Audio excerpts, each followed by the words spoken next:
د ملګرو ملتونو د امنیت شورا د خبر له مخې اسامه بن لادن زوی افغانستان کې له طالبانو سره لیدلی.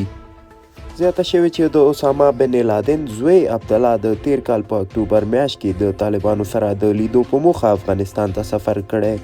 د امنیت شورا د بندیزونو د څار کمیټې په 19 راپور کې راغلي چې دغه شورا د یو غړي د راپور له مخې د اسامه بن لادن زوی عبدالله د اکتوبر میاشت کې افغانستان ته سفر کړی و.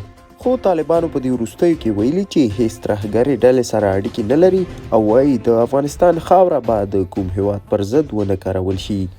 د امنیت شورا په وینا په منځنۍ اسیا کې د توندلارو ډلو جنګیالي او د ختیځ ترکستان غورځنګ غړي چې د چین په سنګیانګ ولایت کې فعالیت کوي د نړیوالو له لورې د طالبانو رسمیت پیژندلو ته انتظار کوي. د راپور له مخې دغه افراطي ډلې په دې باور دي چې افغانستان کې د طالبانو رسمیت پیژندلو سره به له دوی هم د ترهګرۍ ټاپه لرې شي.